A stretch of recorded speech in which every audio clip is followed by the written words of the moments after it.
שאורי יענה, טולינר יענה הכי טוב על זה. כרגע האחוז אנשים שעברו, המספר אנשים שעברו את הטיפול, המספר מקומות הוא מועט מאוד, ואנחנו לא יודעים להגיד. אני ניסיתי 3 מתוך 4, אני לא יודע להגיד מה עדיף. אני יכול להגיד שהוורסטיליות מאפשרת לך לטפל במגוון רב יותר של אנשים. כן, בין העדיף, הנזק הסביבתי הכי קטן.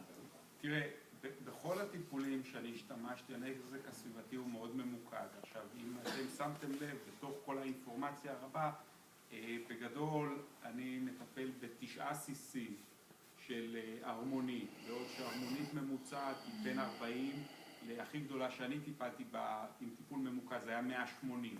אז הנזק שאנחנו עושים הוא מאוד קטן.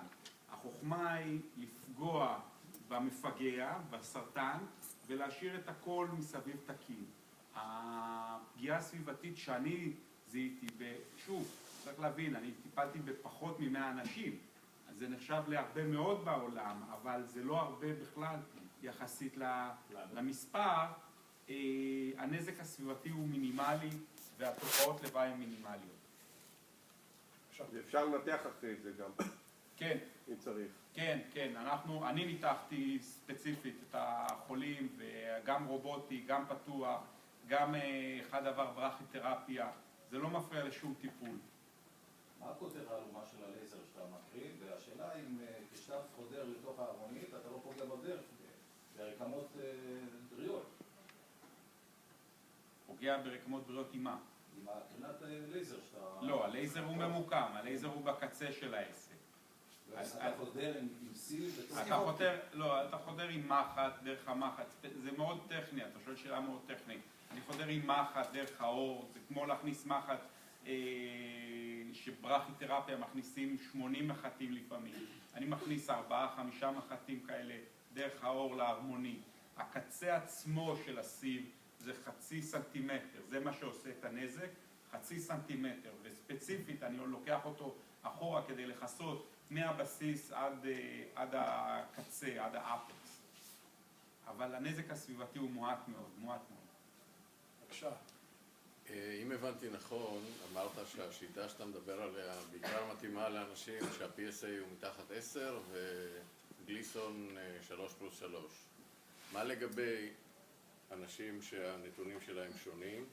ודבר שני, בהמשך זה קשור, מסתבר, הנתונים האלה מתקבלים בדרך כלל באמצעות ביופסיה שזה סטטיסטית.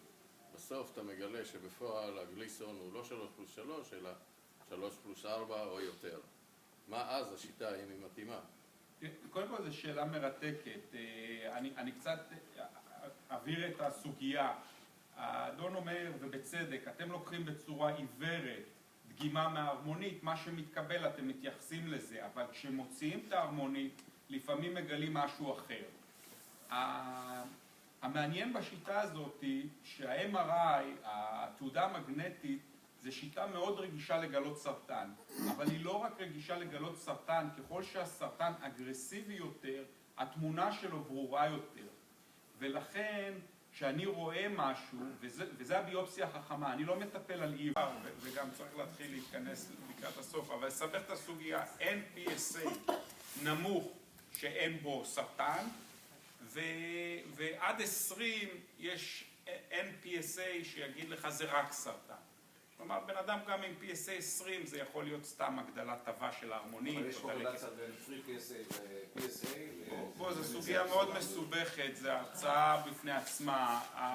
זה היה התלהבות מאוד גדולה מפריטו טוטל PSA, וההתלהבות יורדת, אבל בגדול, מעל 30 זה מסמן יותר לכיוון תו, מתחת ל10 זה מסמן יותר לכיוון סרטן, ועדיין זו בדיקה מאוד מאוד לא אמינה. יצחק, בבקשה. שאלה, יש לך אתר באינטרנט, ואיך אפשר לקבל שכר לקליטה? אני מקבל במרפאה האורולוגית בבית חולים קפלן. זה בכל חולים כללי. אחר כך. אין בעיה, אתה יכול לפנות יש לך לכל. אתר באינטרנט? עובדים על זה, כן. יש לו בבקשה.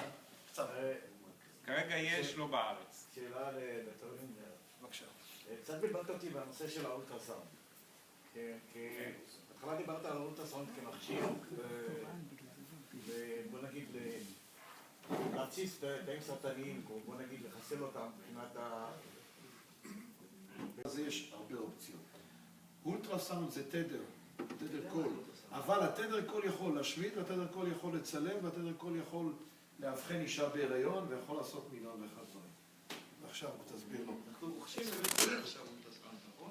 המכשיר נרכש, נמצא במרפאה, ואני מקווה שביום חמישי הקרוב כבר יערכו איתו ביופסיות. הייפו זה לא אולטרסאונד. זה כמו שאומרים לייזר. פעם קראו לכל דבר שהוא לא סכין לייזר. היום יש לייזר ירוק, לייזר הולמיום, יש חשמל, וכולם נפלו תחת הסל של לייזר. אלכוהול זה פשוט תדר שאתה לא שומע. עיקר השימוש באולטרסאונד שיושבת כאן, ואולי חלקכם זוכרים וחלקכם לא, בדיוק על השאלה הזאת, על מפגש עם דילמה קראתי. סיפרתי על זה מנקודת הראות שלי, לשמחתי הרבה עוד לא כמטופל, אבל בתור אחד שצריך לבשר את הבשורה המקלה הזאת ולשתף את החולה בהתלבטות. וההתלבטות היא קשה, כי פעם ראשונה אומרים, תשמע, בכלל זאת מחלה נורא מתונה. מה אתה מתעסק עם זה? אתה לא תמות מזה, אתה תמות עם זה, שמעתם, זה מחלה כרונית. יש כאלה שאומרים, היה לך התקף לב, זה יותר גרוע וכן הלאה. אולי לא לטפל. אפשר רק לעקוב. כמו שאומרים, אפשר רק לעקוב, כן. דילמה מספר 2 אומרת, אוקיי, כן צריך לטפל, נגיד. אז עכשיו ככה, אז יש קרינה, אבל רגע, לא כך פשוט, יש קרינה IMRP, ויש קרינה ברכיתרפי, ויש קרינה משולבת, ויש ניתוח ברובוט, ויש ניתוח בלפרוסקופיה, ויש ניתוח פתוח, עדיין זה קיים, זה אפילו לא רע. ויש כל מיני טכנולוגיות חדשות שאת חלקן שמעתם, והשאלה איך בוחרים את זה. דילמה מספר 2. אחר כך את הולכת לדילמה מספר 3. מי ינתח? איפה ינתח? באיזה תנאים וכו'. גם זו דילמה בחלק מהמקרים. איך מקבלים את ההחלטה? קודם כל, תראו, יש מצבים ברפואה שבהם האמת ברורה לחלוטין. אם בא מישהו עם גוש של 11 סנטימטר בכליה, ואומר מה כדאי לעשות, יש שתי אופציות. או שעוברים ניתוח, או שקונים שטח אדמה קטן. אין אלטרנטיבה, אין משהו שאני יכול להגיד לו, תשמע, תיקח את המשחה הזאת, תברח 3 פעמים ביום ויהיה בסדר אדום. זה לא יקרה. זה או ניתוח או כלום, אין אלטרנטיבה. בסרטן ההרמונית יש 2 אלטרנטיבות גדולות של טיפול, שזה ניתוח או קרינה. למה יש 2? כי אנחנו לא באמת יודעים מה יותר טוב. אין לנו את הכלים, ולא יהיו לעולם את הכלים לדעת מה יותר טוב. כדי לענות על השאלה הזאת, אנחנו צריכים לקחת 2,000 איש שילכו לניתוח, ו2,000 איש שילכו לקרינה, שהם כולם יהיו דומים זה לזה, ושהסיווג בניתוח לקרינה יהיה אקראי. כלומר, אני אזרוק מטבע ואני אגיד, אתה לניתוח, אתה לקרינה, והרי זה לא אנושי, לא מוסרי, ואף אחד לא היה מסכים לדבר כזה, פלוס שאחר כך צריך לעקוב אחריהם ב-15 שנה ולראות מי יחיה ומי לא, ולכן אין דרך לעשות מחקר כזה. אנחנו כן יודעים שהניתוח יעיל, אנחנו כן יודעים שהקרינה היא יעילה, אנחנו גם יודעים לא מעט על תופעות הלוואי של כל אחד מהם. והאמירה כאן היא אמירה הרבה פחות חדה, הרבה פחות נוקבת מהאמירה יש 11 סנטימטר גידול, לך תעבור ניתוח. יש אפשרויות שונות. כאשר אנחנו לא יודעים, כאשר הרפואה לא יודעת בוודאות מה יותר טוב, אני חושב שמוסרי להגיד את זה. להגיד את זה למטופל, תדע לך, יש אפשרות כזאת, יש אפשרות כזאת, אין ודאות מה עדיף על מה. יש פה מימד מסוים של אימור. אם אתה הולך להאמר, או אני הולך להאמר, עם הסימון הזה, זה כבר שאלה אחרת מי עושה את זה, אבל יש פה מימד של אימור שהמטופל צריך להיות שותף לו ולערבו. ולבסוף, אני לא באמת מאמין שתפקידנו כמו באמריקה. הצגתי בפניו את כל האופציות והוא בחר X. תמיד הרגשתי כשעבדתי שם שזה קצת כמו מלצרות. יש היום מרק, סלט, טחינה, זה, אתה תבחר. לא. אני חושב שתפקידנו גם להגיד מה אנחנו מציעים, מה אנחנו ממליצים. בחלק מהמקרים ההמלצה הזו מתקבלת, בחלק מהמקרים היא לא מתקבלת, וזה בסדר. איך האדם מחליט, את שואלת? איך האדם מחליט בכל שאלה אחרת של חוסר בהירות? כשהוא מתחתן, הוא יודע מה יצא מזה? כשהוא הולך לעבוד בקפלן, הוא יודע מה יצא מזה? אף אחד מאיתנו לא ער עד הסוף לתוצאות של ההחלטות שלנו. לא כל כך פשוט. ובכל זאת את ההחלטות הכבדות ביותר, המורכבות ביותר, מקבלים בחוסר ודאות ועדיין עומדים בהן. זאת אומרת, מה שאני מביא לשולחן זה ידע, עד כמה שאני יודע את המקצוע שלי. מה שהמטופל צריך להביא לשולחן זה לא ידע, הוא לא נבחן ברפואה, הוא לא אמור להיות רופא, את הפחדים שלו, את האישיות שלו, את הרקע שלו, את מה חשוב לו ומה לא. כי למשל, אתן לך דוגמה קונקרטית, אנחנו פה כולנו ילדים גדולים, מה שנקרא. יש גברים שאומרים להם, אתה הולך לעבור ניתוח שיפגע במיניות שלך, הוא אומר, תקשיב, אני לא רוצה לחיות בזה. לא דקה ולא 10 דקות ולא שבוע. ויש אחר על אותם נתונים שאומר, לא, זה היינו בני 17, בני 19, הזמן הזה חלף, תן לי, יש לי דברים לעשות, יש לי יום בשביל מה לחיות. אותה אמת, נקודת הסתכלות אחרת. זאת אומרת, אלה האלמנטים שהמטופל מביא. בסוף צריך לקבל החלטה, כי אלה החיים. זה לא קל, אבל זה מה שצריך לעשות. רק דקה אחת. גם מעקב אקטיבי זה... דקה, אני רוצה לענות לך משהו, דקה. על הרופא בלבד. סליחה? יכול להיות מצב שהחולה יהיה כל כך הססני וההחלטה תיפול על הרופא בלבד. זה בסדר גמור. זה לגיטימי. אנחנו לא בורחים מהאחריות להחליט. לא, אבל יש דבר כזה, יש קבוצות תמיכה. הרעיון של בעצם קבוצות התמיכה היא להעביר מידע בינינו. ומידע בינינו זה אנשים שעברו טיפולים וניתוחים ומה עם התופעות לוואי ואיך הם מרגישים. מקל על קבלת ההחלטות. מקל על קבלת ההחלטות. בבקשה. בנוגע לקבלת החלטה. בדיקת דם PSA מקרית שהתגלתה והבן אדם מוצא את עצמו פה עכשיו. הוא שומע את כל ההרצאה המעלה שלו, ובין השבעים אני שמעתי שהחלטת הידעת היא מגוונת. לא עבדה אפשרות בכלל, שאנחנו נעמוד בפני נתון לא של תמותה, אלא של איכות חיים עד זאת אומרת, זה נתון מאוד חשוב, שאני חושב שאחרי כל כך הרבה שנים אפשר לעקוב אחרי הרבה מטופלים ולדעת ולהביא נתון של מה היה אורח החיים שלהם, באיזה מצב של סבל או טיפולים הם הגיעו, ואם בכלל הנתון הזה יכול לשבש גם אחד שבתחילת הדרך שלו, לא רק בעניין המיני שהוא הזכיר, זה רק היה לי דוגמה, אבל הנתונים האלה קיימים. אלא זה נתון מאוד חשוב. אני חושב שזה נתון חשוב, ולא להתייחס אל התמותה עצמה, כאל איזה רפרנס שרק אליה תחקרו. הנתונים האלה קיימים ואנחנו לא מסתכלים רק על תמותה. אני אגיד לך את זה מזווית נוספת שהיא קצת יותר מאתגרת לנו, וזה הנושא הזה שנקרא אונקולוגיה גריאטרית, או אונקולוגיה בגיל המתקדם. כי באונקולוגיה, יגיד לנו דוקטור דינרמן ומלנומה, מדברים על 5-year survival, מה הסיכוי לשרוד 5 שנים? במחלה כזו, במחלה כזאת, עם טיפול. אתה לוקח איש בן 86, יש לו גידול, עזוב, איש בן 86 שאין לו גידול, מה המשמעות של 5-year survival בגיל הזה? אנחנו כן יודעים את הנתונים, אנחנו כן מספקים למי שבא להתייעץ את הנתונים האלה, אנחנו מדברים המון על איכות חיים, המון, לא רק על אורח חיים. אבל אי אפשר לשים את איכות החיים, לא אנחנו כרופאים לפני החיים עצמם. את זה יכול המטופל לעשות.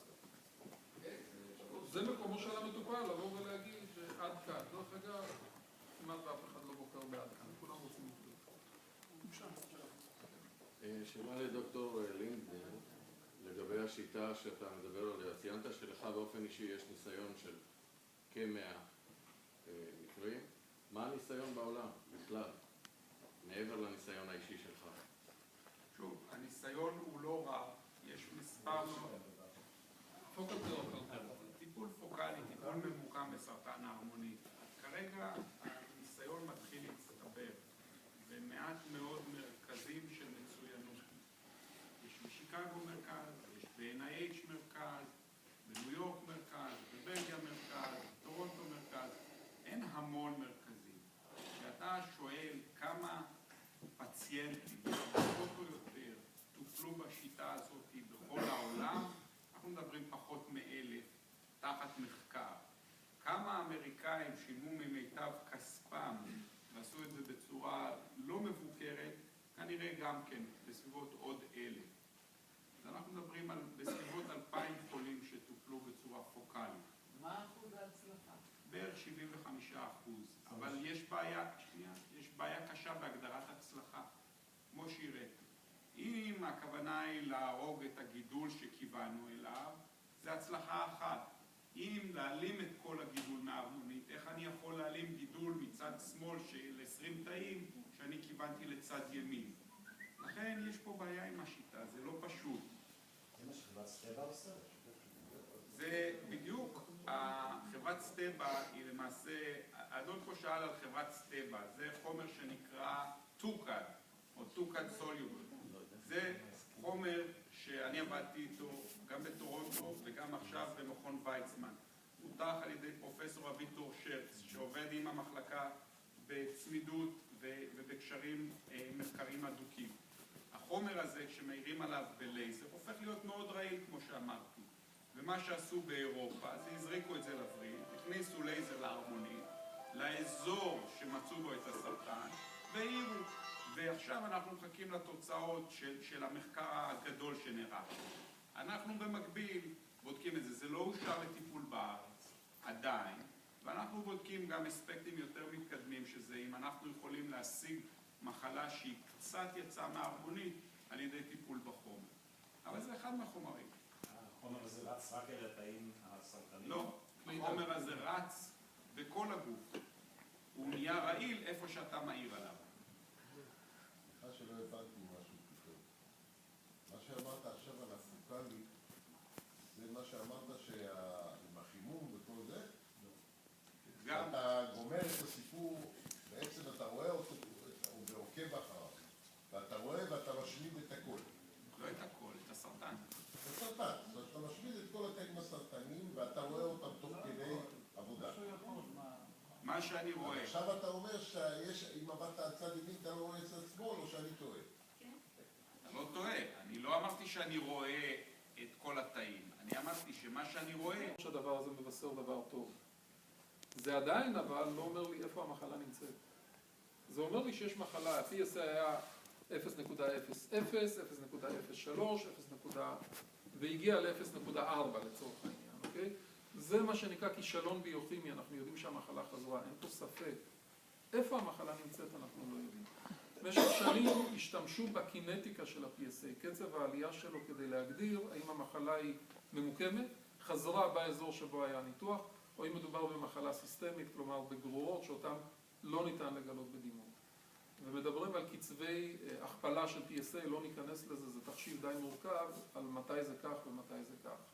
מתחילים להסתמן היום בדיקות דימות חדשניות, שגם כאן, שוב אנחנו מדברים על ניסיון קטן ביותר, כל פעם מפרסמים כמה עשרות מקרים, התחלתי ביותר, על בסיס של רדיו-איזוטופים, על בסיס של ניפוי. אז הספינת דגל באונקולוגיה בעניין הזה זה PET-CT, אבל ה-PET-CT השגרתי שמבוסס על גלוקוז הוא חסר ערך בסרטן ההרמונית כמעט לחלוטין. ואז היה שלב שהלכו על חומרים אחרים, לא גלוקוז, אלא חומרים אחרים שהתא הסרטני שורף אותם או גולע אותם בתאווה רבה יותר. אחד מהם זה חולין, שזה אבן יסוד בבניית קרום התא, השני זה אצטט. וכיום ה-New Kid in the Block, הדבר החדש ביותר, זה מיפוי גליום עם חומר שנקרא PSMA. PSMA זה איזשהו בן דוד של ה-PSA, אם תרצה, שהוא מורכב על הממברנה, על הקרום של התא, ואותו ניתן לזהות. יש כמה עבודות על זה ברפואה גרעינית, מאוד מאוד חדשני ומאוד מאוד בחיתוליו. אנחנו עדיין לא יכולים לבוא ולבסס ניסיון עתק, אבל היום ראיתי חולה כזה ששלחתי אותו לבדיקה כזו, ובעצם הוכחנו באמצעות הבדיקה הזאת את היותו חולה בגרורות למרבה הצער, ואת העובדה שהוא לא יצטרך לקבל עוד טיפול ממוקם, אלא הוא הולך לטיפול סיסטמי. אז יש משהו במה שאתה שואל, אבל זה בתחילת הדרך. שאל, ואני חושב שאנחנו מסיימים אותו. כן, אז שאלה אחרונה בבקשה. כשמדברים על מוקדים שמעבר לגידול המרכזי, נעזוב רגע את הגידול המרכזי, טיפול או לא טיפול. מוקדים זה ברמה של תאים בודדים, או שזה כבר דברים יותר מפותחים, זה תחילתו של גידול. זה דבר אחד. דבר שני, זה באותו נושא. גליסון 9, כפי שהבנתי, הולכים על קרינה אזורית, כולל אגן. ואז בעצם המעקב שאחרי יהיה במוקדים, והאם בגליסון 9, כשצריך קרינה כללית, חיצונית, האם אין מקום לשלב בזה גם קרינה ממוקדת לגידול עצמו, שהוא הגידול העיקרי, ואז בעצם מורידים את רמת הסיכון, כפי שלמדתי פה. קודם כל, אני לא שמעתי באף אחת מההצעות שגליסון 9 מטפלים בקרינה. לא, שוב, יושבים פה שני כירורגים ואונקולוג, אז ידנו העליונה פה על השולחן, אבל הדיון הזה קיים בעולם, ויושבים מולך שני כירורגים, אונקולוגים, שבאים מבתי מדרש, שיש מקום לכירורגיה ברוב מקרים של סרטן ההרמונית, כולל בגליסון 9, ובלבד שהן גרורות. הסיכוי לנצח את הסרטן של גליסון 9 בדרך כלל מחייב מספר טיפולים. טיפול כירורגי, בדרך כלל טיפול קרינתי, ובדרך כלל גם מניפולציה הורמונלית סביב הדברים האלה. ואנחנו מאמינים גדולים בטיפול מקסימלי משולב. עכשיו אתה שואל ניואנסים, אם יש קרינה וזה נקרא בוסט רדיותרפי, בהחלט יש. יש את זה בכל מיני מקומות בעולם, כולל מונחי דימות, שאני עסקתי בזה בטורונטו, הכנסנו, זה נקרא high dose brachytherapy, אתה מכניס מוט שמעביר קרינה בצורה מאוד מאוד משמעותית לאזור הספציפי, אבל זאת לא השאלה. אני חושב שהאמירה מפה זה שאתה צריך למצוא את מי שמטפל בך, ובהחלט יש מקום לכירורגיה משולבת הרבה פעמים עם קרינה חיצונית לאחר מכן וטיפול הורמונלי, גם בסרטן הרמונית עם גליסון יותר גבוה ואלים. רק דקה אחת, אני מבקש 9. כן, 9. זה כאילו כששואל, כל פעם שאני בא להרצאה, לכנס כזה, אומרים מפייסי גבוה לא מתים. יש כאלה שעולה מזה 30 או 40, אבל כמה שהוא עולה יותר, הרי זה לאחר הניתוח, אני רוצה להגיד. אבל זה יותר, יש לו יותר מקום לקבל, לאדם לקבל את הגרורות, בגלל הפייסי הגבוה. לא בגלל הפייסי הגבוה. הפייסי הגבוה זה הסימן שלאחר הטיפול כירורגי או טיפול אונקולוגי אחר, הקרינתי, אז בגוף נשארו את תאי סרטן ההרמונית וגדלו, אז יש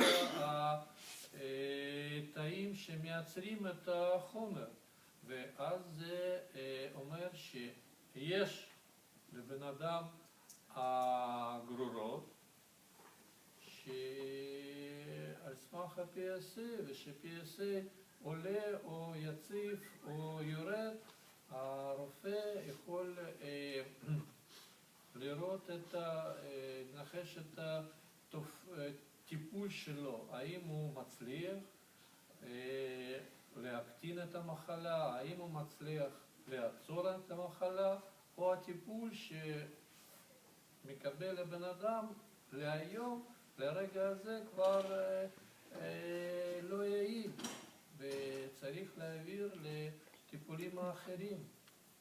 זה יכול לגרום לגרורות. PSA זה לא. PSA זה הסימן שיש המחלה בגוף, לא הפוך. זה חומר שמיוצר על ידי תאי ההרמונית, אוקיי? נכון שיש... סליחה? כן, על ידי תאי ההרמונית בריאים וחולים כאחד, והוא כמעט ולא מיוצר על ידי אף רקמה אחרת, והראיה שאם תיקחו PSA לנשים, אז הרמה היא קרובה מאוד לאפס. מאיזה גיל מומלץ לעשות? אני מיד אענה לך. מה שאני מנסה להגיד זה שאם סילקת את כל בלוטת ההרמונית, ולכאורה אין יותר תאי ההרמונית בגוף, ועכשיו ה-PSA מתחיל לעלות, אז מאיפה הוא בא? הוא בא מנוכחות של תאי ההרמונית, ולרוב אלה לא תאי ההרמונית טובים, אלא הם תאים גידוליים שאולי יתפזרו למקומות אחרים. מאיזה גיל מומלץ? תראי, את נוגעת פה בסוגיה שהיא נושא שעליו אנשים קיבלו פרופסורה מרוב שכתבו מאמרים עוררו ויכוחים לוהטים ביותר. לא הוכח, זאת אומרת, כן הוכח שגילוי מוקדם בצורה של סקירה מקטינה תמותה. הוכח. אבל גם הוכח שכדי לעשות את זה, הצורך הוא לטפל או לאבחן או לעשות סקר להמון המון אנשים. זאת אומרת, הלוואי וזה היה מתרגם לזה שאנחנו נסרוק את כולם, והסריקה היא לא בעייתית, וזה מוריד את התמותה, והפי אבר אפטר. החיים יותר מורכבים. כי אני צריך לסרוק המון אנשים, את חלקם הגדול להעביר דרך ביופסיה, את חלקם הגדול להעביר דרך טיפול, בין אם זה ניתוח או קרינה. לפעמים הטיפול והקרינה האלה יהיו מיותרים בשביל להציל את האחד או שניים שבאמת עשינו להם את ההבדל. חישוב סטטיסטי די מורכב, אבל גם המאמרים האלה לא מדברים על כמה חרדה הכנסנו את האנשים, על כמה זה לא נעים לעבור ביופסיה, על כמה אנשים שכבו בבית חולים עם זיהום לאחר ביופסיה, על כמה אנשים נותרו ללא שליטה על השתן וללא תפקוד מיני אחר טיפול בסרטן, שאצל חלקם היה נחוץ ואצל חלקם אולי היה נחוץ פחות. זאת הסוגיה היא יותר מורכבת. בגדול, המלצת ה-AUA, איגוד האורולוגים האמריקאי, היא לקחת PSA כל שנתיים בקבוצת הגיל של 55 עד 65-70, ומעל גיל מסוים, בעצם בצורה כמעט סמויה, הם אומרים, תפסיקו לבדוק. גם זאת בעיה, דרך אגב, כי בא בן אדם בן 75 ואומר, סליחה, בדקת לי כל שנה PSA, אז מה, עכשיו אני כבר זקן, אני לא נחשב בעיניך, החיים שלי לא חשובים לך. לך תסביר לו שבעצם באיזשהו מקום אתה מתחיל לעשות לו עוול. מתחיל לעשות לו עוול, כי בגיל 80 לחלק גדול מהאנשים יש מוקד מיקרוסקופי של סרטן, ואתה תאבחן אותו, ומה תגיד לו? לך הביתה, עזוב שטויות, זה בשביל מה הבחנת? אז עכשיו הוא הולך עם החרב הזאת מעל הראש, שמצאו לו סרטן שעדיף היה לא להבחן בכלל. לא פשוט. אוקיי. כן, יש קשר משפחתי לסרטן ההרמונית, לא ל-PSA. אוקיי, חבר'ה, היה בסדר? תודה רבה. תודה רבה.